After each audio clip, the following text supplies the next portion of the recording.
우울하게 하는 것이 무엇인가? 이런 코로나 바이러스 팬데믹, 이런 전염병인가?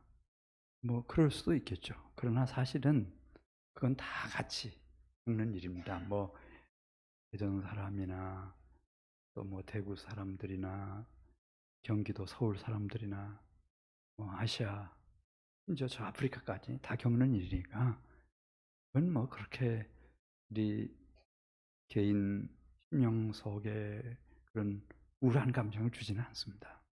그러니까 이제 잠시 불편하고 그런 위험이 따르고, 여러 가지 이제 경제 활동에 제약을 받고, 우리 계획, 일상생활이 제대로 이렇게 되어가지 않아서 그렇지, 정말 내 속 깊이까지 나를 우울하게 만드는 것은 무엇인가? 그건 나 자신입니다.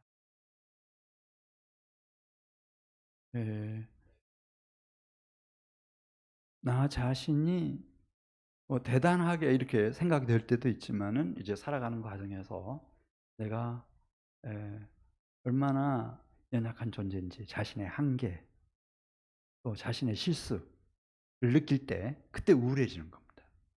굉장히 우울해집니다. 내가 이거밖에 안 되나? 너무너무 작고 너무너무 연약하고 너무도 부족함이 많구나. 그래서 마음이 이제 우울해지는 거예요. 예외는 없어요. 자, 우리 23절 말씀 보시면은 이방의 대사도였던 바울, 예수님 이후에 가장 큰 영향력을 끼쳤던 바울에 대한 얘기가 나와요. 바울도 23절에 있는 말씀을 보면은 자기가 계획하는 일이 이루어지질 않는 거예요. 예를 들어서 이제 이런 계획을 세웠습니다. 15절에 있는 말씀을 보면은 내가 꼭 고린도 교회를 방문하겠다. 방문하는데 이제 소아시아에서 에베소가 됐든 출발을 해가지고 고린도에 방문을 해서 고린도 교회 교우들에게 은혜를 풍성하게 끼치고, 그다음에 저 북쪽 마케도니아로 갔다가 그다음에 내려와서 다시 2차로 또 이제 고린도 교회에 은혜를 끼치고, 여기서 배를 타고 내가 에베소로 가겠다. 아니면 뭐 이제 그 예루살렘으로 갈 수도 있고요. 네, 이제 그런 계획을 세웠어요. 이런 계획을 세울 때 16절 말씀 보겠습니다. 그냥 세운 게 아니고 정말 자기는 꼭 그렇게 하겠다. 또 그렇게 해야만 된다. 그래서 고심 끝에 그런 결정을 했다는 거예요. 우리 16절 말씀 한번 1장 16절 말씀 보겠습니다. 너희를 지나 마게도니아로 갔다가 다시 마게도니아에서 너희에게 가서 너희의 도움으로 유대로 가기를 계획하였으니 이렇게 계획할 때에 어찌 경솔히 하였으리요. 꼭 계획하기를 육체를 따라 계획하여 예예 하면서 아니라 아니라 하는 일이 내게 있겠느냐? 그냥 충동적으로, 아니면 내 이해관계에 의해서 이번 여행을 이렇게 해야 되겠다, 그렇게 계획을 세웠겠는가? 그거 아니라는 거죠. 정말 꼭 다음번 여행에서는 고린도 교회를 1차, 2차에 걸쳐서 방문을 하고 이 고린도 교회에 큰 은혜를 끼치고 놀라운 부흥을 성취하고 유대로 돌아가겠다. 온 마음을 다 담아서. 그런데 그렇게 할 수 있었나? 오늘 이제 23절에 있는 말씀 보면 나와요. 그 계획과 그 약속을 담임 목사죠, 고린도 교회 바울이 지켰어요, 못 지켰어요? 못 지켰다는 거예요. 못 지켰어요. 그래서 지금 이 사과의 편지를 보내는 거예요. 자, 우리 23절 말씀 보겠습니다. 내가 내 목숨을 걸고 하나님을 불러 증언하시게 하노니 내가 다시 고린도에 가지 아니한 것은 너희를 아끼려 함이라. 그러면서 이제 어떻게 못 가게 됐는지를 쭉 설명하는 거예요. 그 첫 번째 이유, 자기 자신의 내적인 이유, 이제 외적인 이유가 있는데, 내적인 이유는 이 고린도 교회로부터 받은 그런 상처, 그 아픔이 너무 커서 자신의 이 감정을 컨트롤할 수가 없다는 거예요. 내가 고린도 교회를 원래 1차, 2차에 걸쳐서 방문을 하고 큰 은혜를 나누고 싶었던 이유는 오늘 23절에 나오는 말씀처럼 고린도 교회를 아껴서 너무 귀하게 여기기 때문에, 또 24절에 있는 말씀을 보면 다 예수 믿는 형제 자매들이니까 이 지체들의 기쁨을 돋우기 위해서, 그렇게 하기 위해서 방문하고 또 방문하려고 했는데, 사실은 나의 정서적인 감정이니까 내가 마음대로 이렇게 좋은 감정을 이렇게 할 수 있다고 생각했지만 이게 안 되더라는 거야. 그래서 이 상한 마음을 가지고는 방문을 해서 도움이 안 될 것 같아서, 오히려 이제 2장 1절부터 있는 말씀을 보면은 근심을 끼칠 것 같고, 오히려 나의 이 상처와 아픔을, 이 독을 토해낼 것 같아. 그래서 내가 방문할 수가 없어. 그 얘기 쓰고, 그다음에 우리가 아는 대로 이제 그 상황이 3차 전도 여행할 때 보면은요, 원래는 이제 바울이 이 소아시아에서 배를 타고 고린도로 가야 되잖아요. 그게 지금 계획이에요. 지금 15절, 16절에 나와 있는 것처럼. 근데 상황이 그렇게 되질 않았어요. 그래서 어디부터 갔는가? 마케도니아부터 갔어요. 네. 마케도니아 가고, 그 다음에 이제 고린도에 가서 고린도에서 배를 타고 에베소로 해가지고 돌아오려고, 유대로 예루살렘으로 돌아오려고 했는데, 알고 보니까 이 바울을 살해하기 위해서 외복을 서는 사람들이 참 많은데 가장 위험한 곳이 배 안이었어요. 배 안에 일단 딱 그 승선을 하고 나면은 그 바다 가운데서 배 안에서는 피할 수 있는 길이 없잖아요.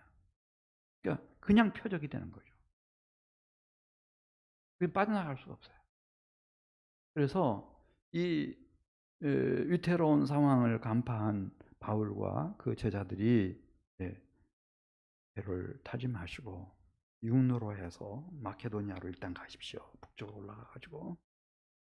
그래서 다시 예, 예, 이렇게 소아시아로 돌아오게 되는데, 그렇게 내적인, 왜 이제 자신이 계획했던 일을 자신이 지켜내지를 못했는가? 첫 번째 이유는 자기 자신의 마음, 정서적인 감정도 자기가 잘 컨트롤이 안 되는 거야. 너무 아파가지고. 막 거짓 교사들이 이간질 시키잖아요. 이 고린도 교회 교우들과 그 다음에 이 바울 사도 담임 목사 사이를 막 이간질 시켜가지고 너무 아픈 거예요. 교회 안에서 또 근친상간 사건도 일어났어요. 이 세상에서도 흔치 않는 그런 일이 벌어졌어요. 너무 큰 충격이었어요. 그런 모든 것들이 이런 상한 마음을 가지고 가서는 2장 1절 말씀 보겠어요. 2장 1절 말씀.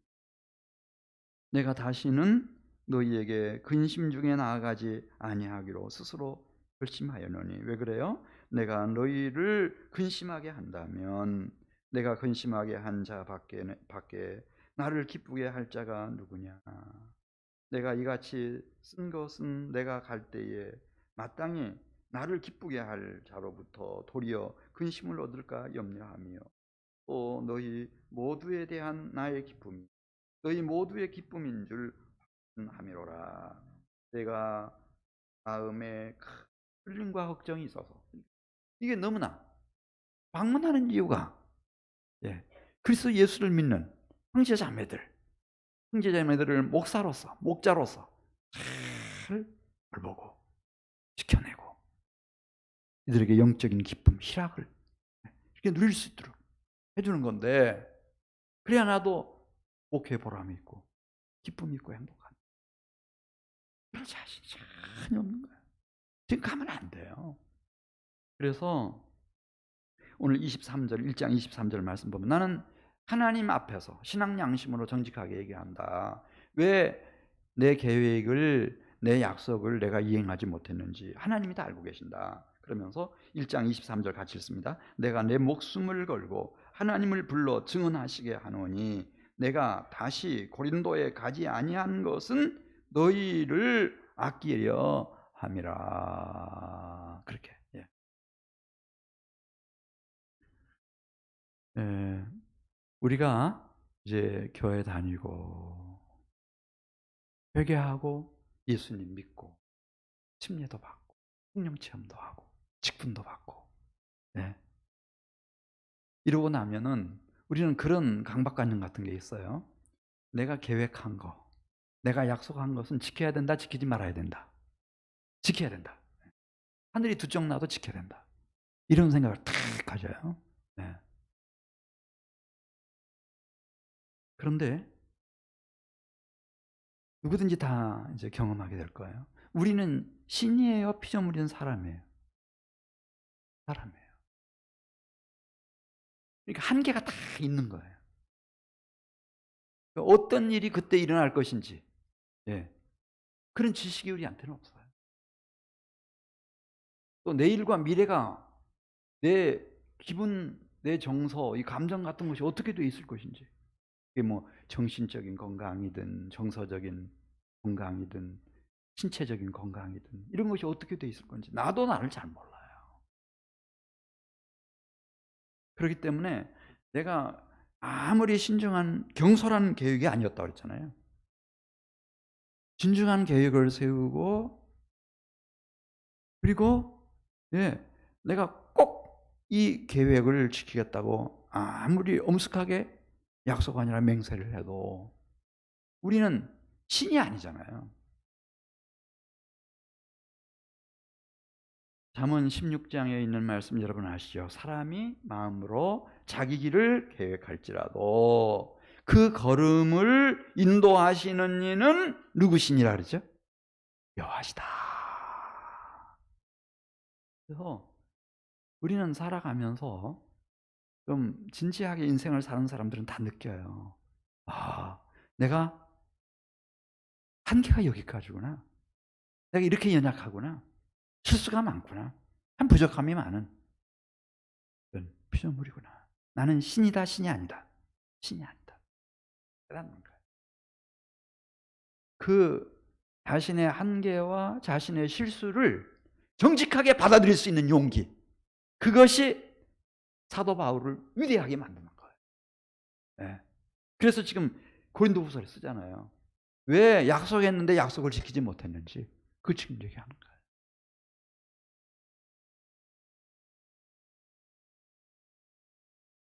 여러분, 너무나 막 자기를 내가 이제 교회 다니니까, 내가 예수 믿으니까, 내가 침례 받았으니까, 내가 성령 체험했으니까, 내가 중직자니까, 목사님이니까, 내가 말하고 내가 계획하고 내가 약속한 것은 반드시 지켜낸다.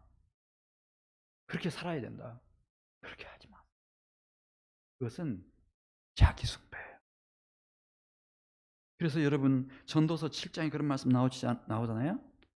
지나치게 의인이 되지 말며 지나치게 지혜자도 되지 말지어다. 어찌하여 스스로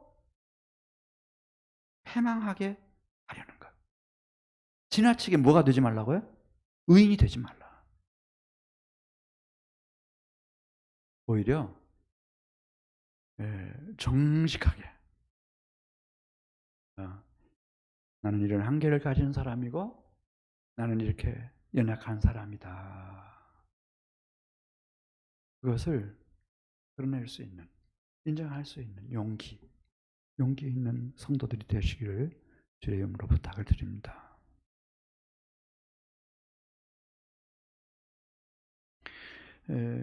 그러면 내가 물론 충분히 생각을 하고 참 진지하게 계획을 다 세우고 이렇게 했는데도 주어진 상황이나 그다음에 내 컨디션이나 여러 가지가 그 약속을 지킬 수가 없어요. 지킬 수가 없을 때는 그러면은 그냥 될 대로 되라 이렇게 하면 되는가? 그렇지 않고 오늘 23절 말씀 중요한 말씀이에요.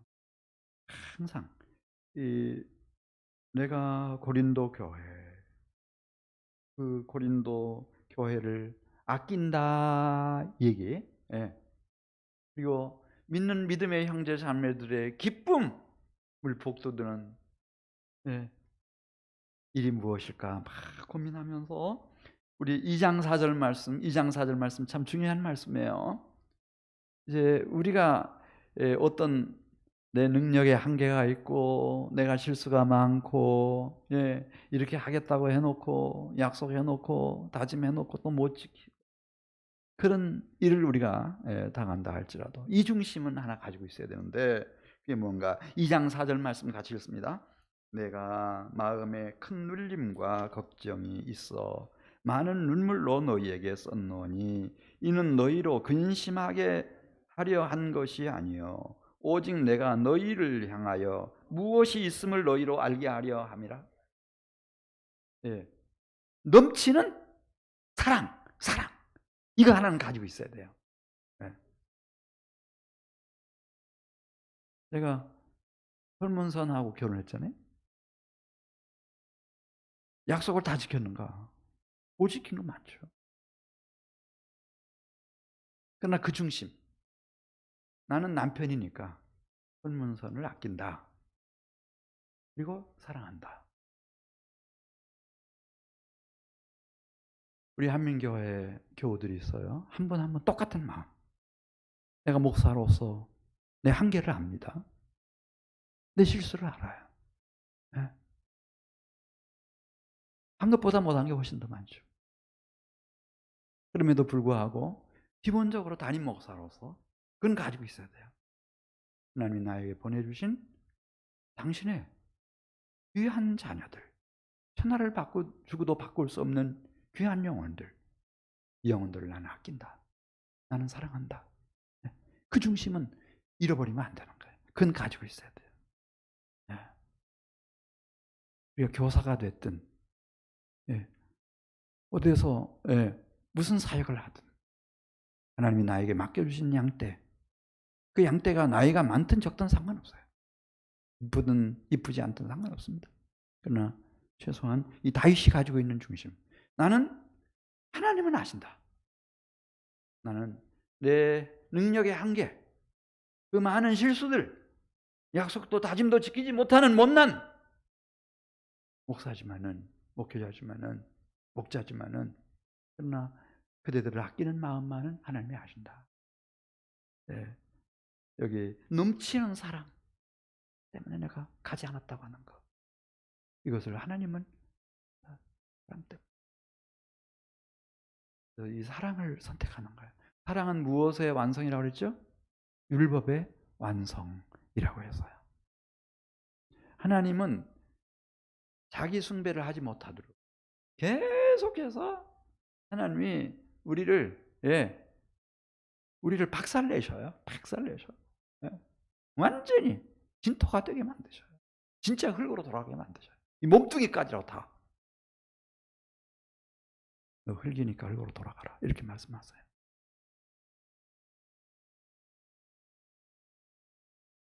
그렇다 할지라도 항상 우리의 자세와 태도는 바울에게서 배울 수 있기를 바랍니다.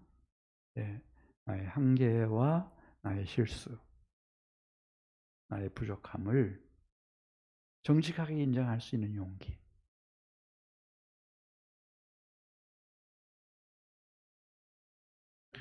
그렇지 않으면은 우리는 이제 늘 우울한 인생을 살 수 있어요. 왜냐하면 기대치가 이렇게 높잖아요. 정신 질환을 앓는 분들은 이 현실과 이상이 너무 크면은 이제 정신 질환자가 되는 거예요.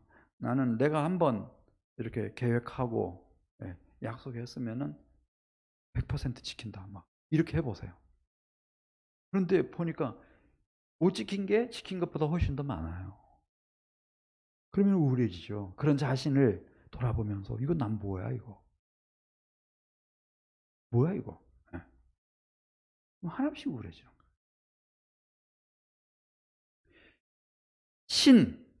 하나님만 완전하세요. 우리 모두는 다 한계가 있어요. 시간적인 한계, 공간적인 한계, 재능의 한계, 지식 정보의 한계, 모든 체력의 한계, 에너지의 한계, 다 한계가 있어요. 그래서 언젠가는 깨닫는 거예요. 사람이 마음으로 자기의 길을 계획할지라도 그의 걸음을 인도하시는 이는 누구시다? 하나님이시다. 하나님. 하나님 그거 하나는 보는 거예요. 그 중심 보시는 하나님이, 그 중심이 예, 사랑, 생명과 영혼을 아끼는 사랑인가? 네. 이거 하나는 꼭 체크하시는 거예요.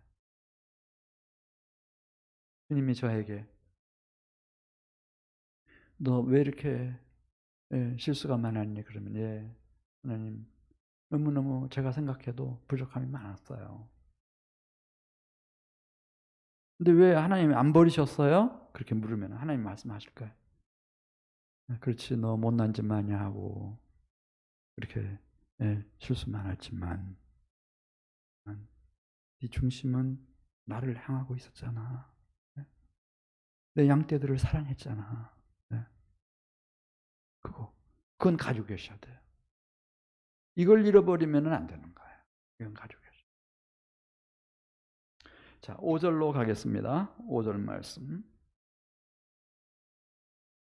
우리가 상처를 언제 받습니까? 언제 그렇게도 아프고 고통스럽습니까? 이 나를 거스리고 대적하는 자들 때문에 내가 상처를 받고 인생이 너무 힘들고 고통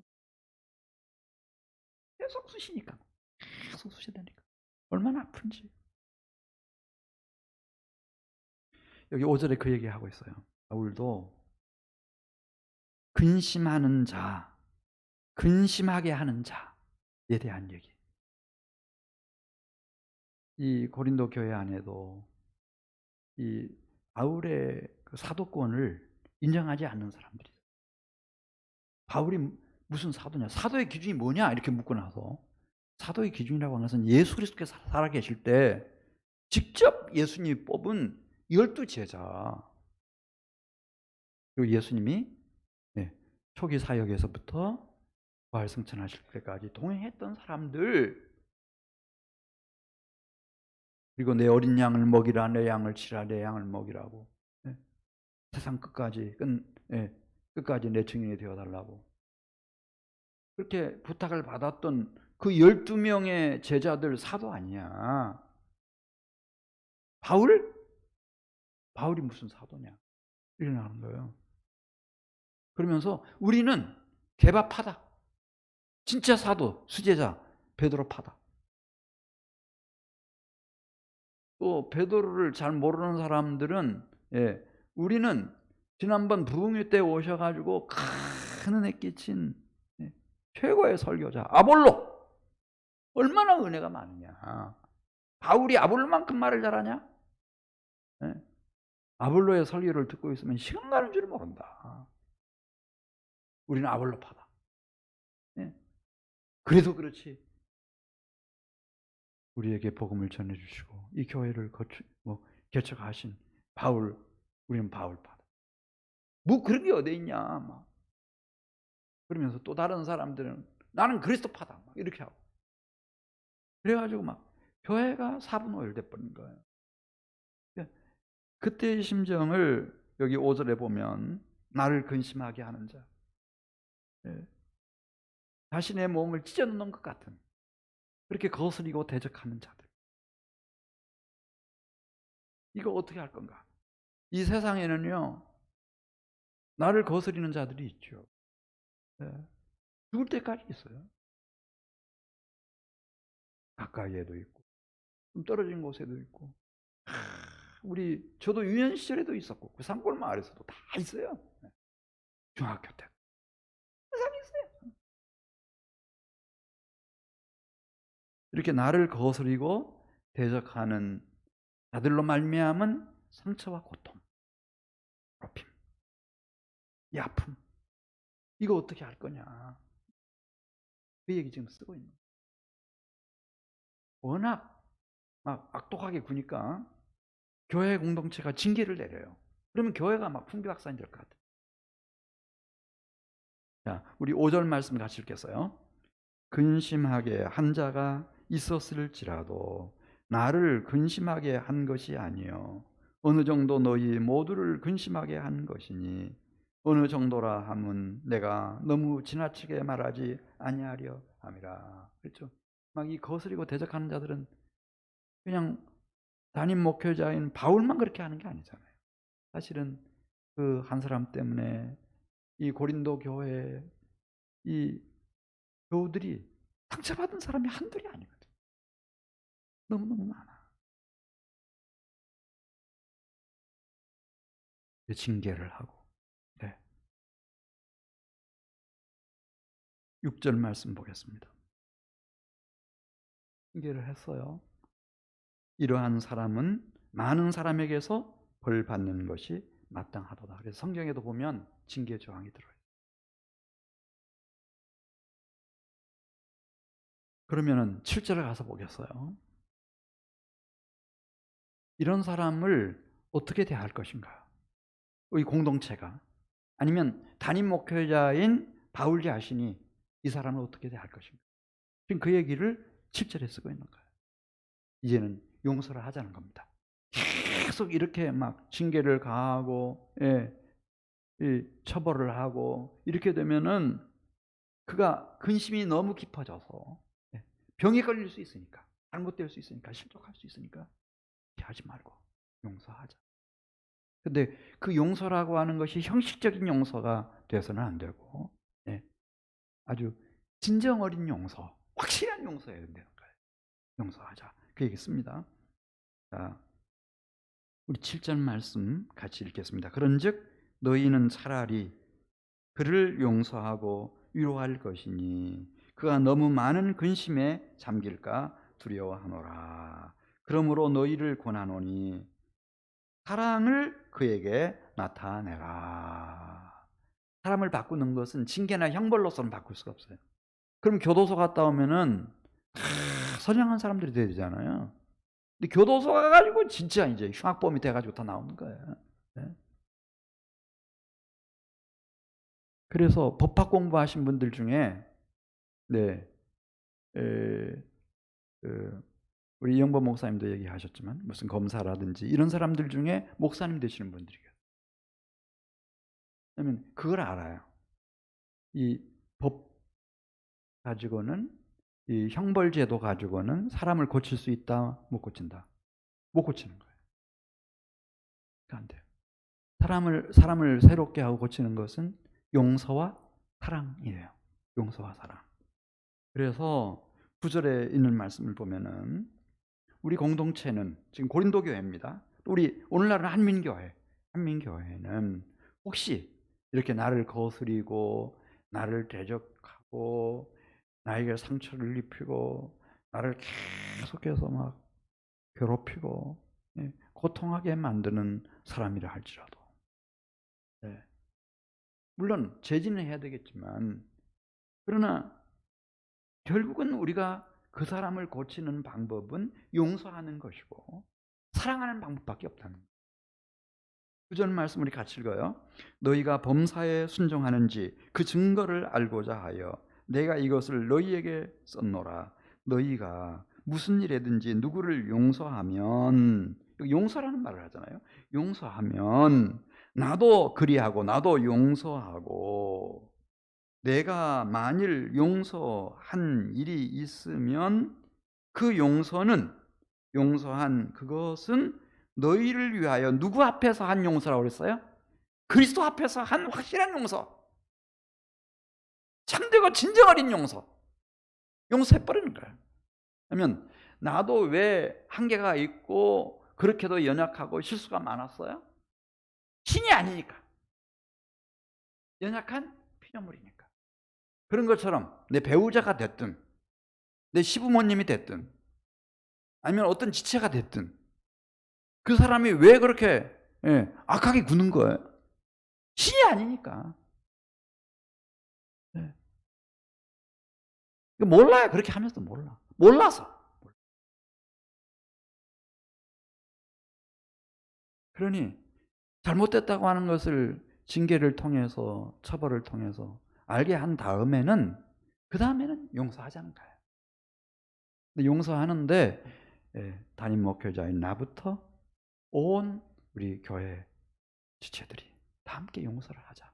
근데 그 용서가 형식적인 용서가 아니고 나부터 시작해서 그리스도 앞에서 용서하자는 거죠. 할렐루야. 그리스도께서 나를 용서하신 것처럼 나도 그리스도 앞에서 확실하게 진정 어린 용서를 해버리자. 용서해버리자. 이거 굉장히 중요한 얘기예요. 왜냐하면 용서하지 않으면 무슨 문제가 생기는가 하면 11절에 나오잖아요. 사탄의 계책에 다 넘어간다는 거예요. 바울도 넘어가고 그리고 지체들도 다 넘어가고 공동체도 다 넘어가는 거예요. 우리 한번 11절 말씀 같이 읽습니다. 이는 우리로 사탄에게 속지 않게 하려 함이라. 우리는 그 계책을 알지 못하는 바가 아니로다. 어떤 사람들은 미워해 봤어요, 여러분? 정말 미워하고 증오하고 막 죽이고 싶은 그런 악감정 느껴보셨어요? 잠이 옵니까? 밥맛이 좋습니까? 네? 몸이 상쾌하고 유쾌합니까? 병들어요. 병들어. 죽어요. 죽어. 그리고 이 순식간에 이 악한 사탄 마귀의 불의의 병기로 전락돼버려요. 순식간이에요. 그러니 우리 교회 공동체만은 사탄 마귀에게 속으면 안 돼요. 절대 속으면 안 돼요. 우리가 그 계책을 안다 그랬어요. 계략과 책략. 섭섭한 감정 주고 미워하게 하고 혐오하고 증오하게 만들고 이렇게 만들어가지고요. 내 인생을 망쳐버리는 거예요. 인생만 망치는 게 아니고 상대방도 이 공동체 전체를 다 망치는 거예요. 그래도 이 도시교회들은 나아요. 또 시골 교회들은 50년 된 교회든 100년이 넘은 교회든 상관없어요. 장로님이 어떤 사람 상대로 막 이 고소 고발하고 아주 막 법정 싸움하고 막 이렇게 하면은요 전도길 다 막혀버려요.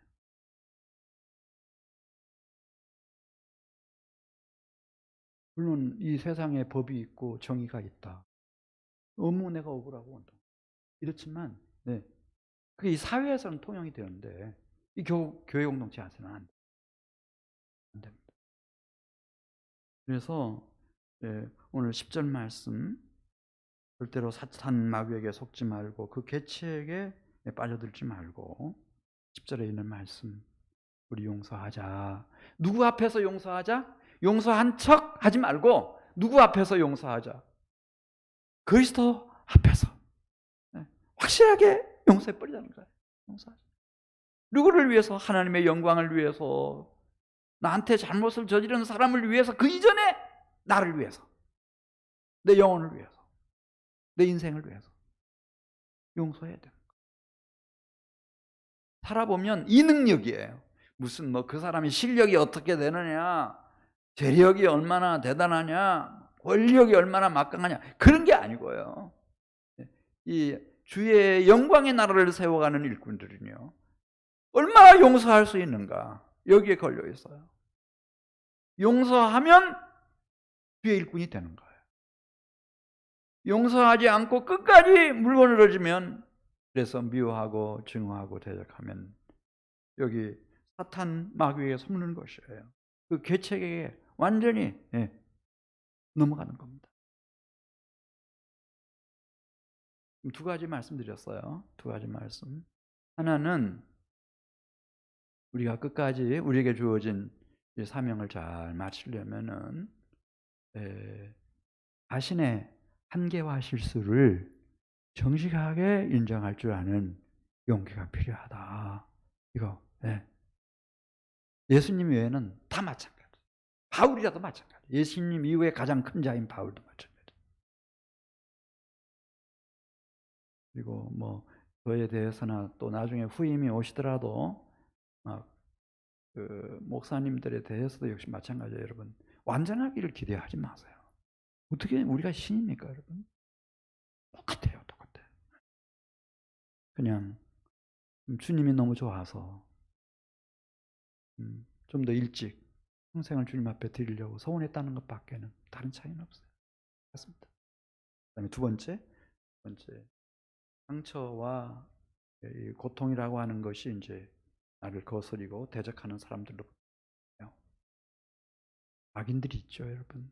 그거 말고요. 예수님의 12제자 중에도 있었고, 이 예루살렘 교회 7 안수 집사 중에도 있었고. 그런데 물론 우리 교회 공동체가 그들이 지금 잘못되고 있다고 하는 것을 깨우칠 수는 있어요. 깨우침으로 징계하고 잠시 벌을 할 수는 있겠습니다만은, 그러나 그것이 해결책은 아니고 궁극적으로는 우리 공동체는 그도 사람이니까, 신이 아니고 사람이니까 잘못 생각할 수 있잖아요. 충분한 우리가 이해심을 발휘하고 그렇게 해서 그리스도 앞에서 용서하는 겁니다. 이 용서할 수 있는 능력, 이게 대단히 중요합니다. 이게 그릇입니다. 우리가 주님께서 나를 쓰실 그릇의 크기입니다. 하나만 더 말씀드리고 마치겠습니다. 그러나 놓치지 말아야 될 거 하나.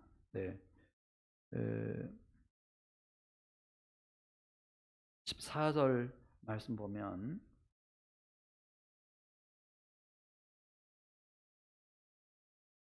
우리 14절 말씀 같이 읽습니다. 항상 우리를 그리스도 안에서 이기게 하시고 우리로 말미암아 각 처에서 그리스도를 아는 냄새를 나타내시는 하나님께 감사하노라. 우리는 구원받는 자들에게나 망하는 자들에게나 하나님 앞에서 누구의 향기라고 그랬죠? 그리스도의 향기가 되어야 된다는 거예요. 그리스도의 향기.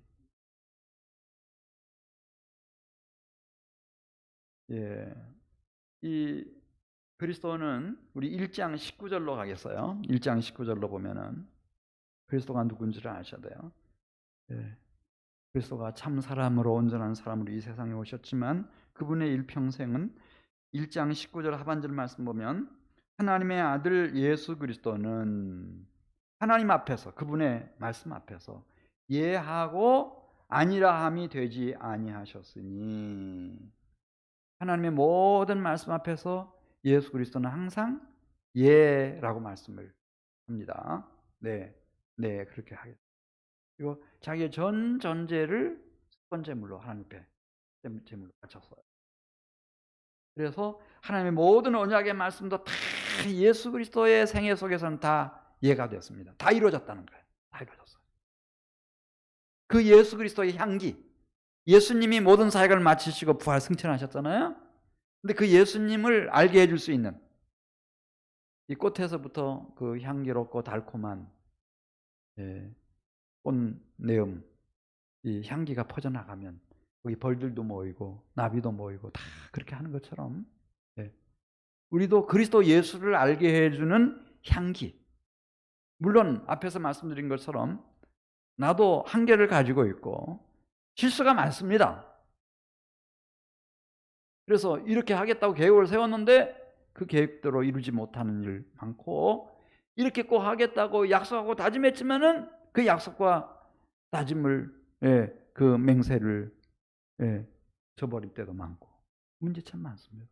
상처도 많고 고통도 많이 느꼈습니다. 그럼에도 불구하고 이 한 가지 목표, 나는 이 세상에 살아가는 동안에 누구의 향기가 되겠다? 그리스도의 향기가 되겠다. 근데 이 그리스도의 향기라는 건 두 가지라는 거예요. 15절에 있는 말씀 보면 그 선택을 받지 못하고 멸망받는 사람에게는 예, 예, 그 무슨 향기인가, 무슨 냄새인가, 사망에 이르게 하는 냄새다. 그런 말씀이 우리 16절 말씀 같이 읽습니다. 이 사람에게는 사망으로부터 사막에 이르는 냄새요. 그러니까 이게 어떤 선택받지 못한 사람에게는 예수 그리스도 그러면은 그 길로 절대 가면 안 될 것 같아요. 예수를 선택하면 너무 많이 내가 손해 볼 것 같아요. 내 인생이 꼭 망할 것 같아요. 예수를 위해서 산다? 그건 이상의 지향이 없죠. 이렇게 생각이 돼요. 근데 저 사람에게는, 선택을 받은 사람에게는 그리스도의 향기는 생명으로부터 생명에 이르게 하는 냄새의 향기라. 누가 이 일을 감당하려? 그리스도의 향기. 그래서 우리가 그리스도의 향기가 되면은 선택받은 사람들은 벌이 꽃으로 다 단내를 맡고 향기를 맡고 모이듯이 모이는 거예요. 교회로 모이죠. 우리를 통해서. 그리고 선택받지 못한 사람들은 다 싫어해요. 저리 가면 너무 많이 빼앗길 것 같고 죽을 것 같고 망할 것 같아서 절대 안 가요. 그렇다 하더라도 우리는 목표 한 가지를 세워야 되는데 그리스도의 향기가 되겠다라고 하는 목표. 내가 이렇게 한계를 가진 존재지만 연약함과 실수가 참 많고 상처투성이고 아픈 날도 많았지만 그럼에도 불구하고 앞으로 살아가는 나의 생애는 누구의 향기가 되겠다? 하나님의 선택을 받은 주의 자녀들에게 구원의 길을 안내하는 그리스도의 향기. 나는 그리스도의 향기가 되겠다. 이 다짐, 이거 하라는 거예요.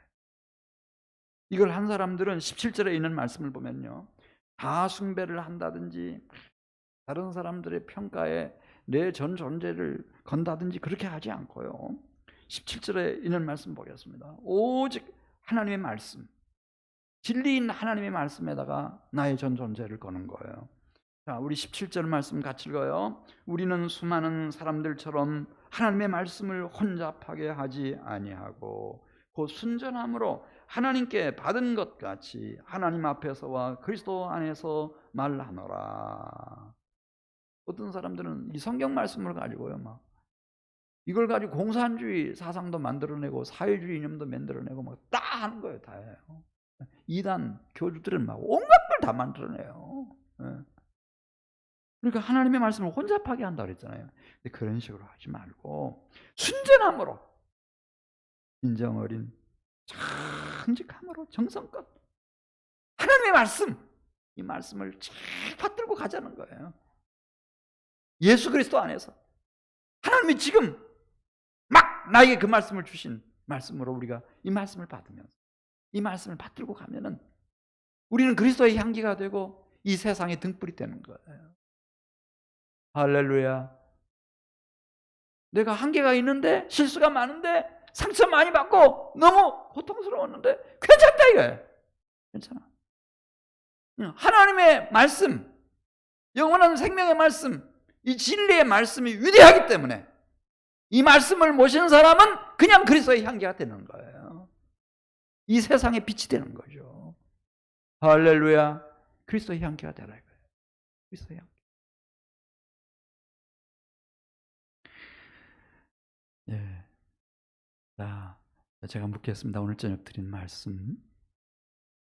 하나님이 우리를 선택하신 이유는, 궁극적인 이유는 누구의 향기로 살도록 선택을 하셨는가? 그리스도의 향기. 자기 숭배의 미혹에서부터 벗어나세요.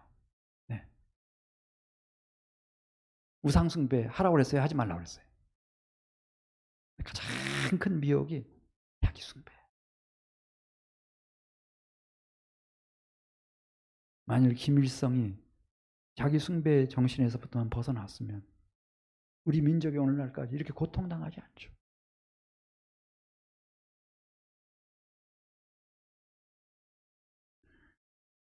그래서 네. 자기가 연약한 피조물이라고 하는 거 정직하게 인정할 수 있는 용기. 예, 물론 그 순간에도 우리는 사랑을 선택합니다.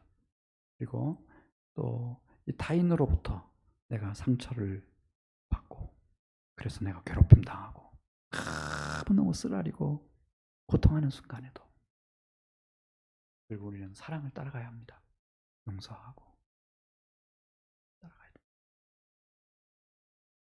예, 두 가지입니다. 이 사랑과 그다음에 또 한 가지는 영원한 진리이신 살아계신 하나님의 말씀을 받드는 겁니다. 내 생각보다도 내 경험보다도 내 사상이나 철학보다도 하나님 말씀 다 붙들고 가면 주님 약속하셨습니다. 우리 15절 말씀 같이 읽고 마칩니다. 우리는 구원 받는 자들에게나 망하는 자들에게나 하나님 앞에서 뭐라고요? 그리스도의 향기니. 할렐루야. 우리 같이 기도드리겠습니다. 하나님 아버지 감사합니다. 주께서 저희들을 창세전에 선택하시고 이렇게 불러주셨으니 감사합니다. 우리의 남은 생애를 오직 그리스도의 향기로 살아낼 수 있게 해주시옵소서. 예수님의 이름으로 기도드리옵나이다. 아멘. 우리 주신 말씀 생각하면서 찬송 94장입니다. 94장.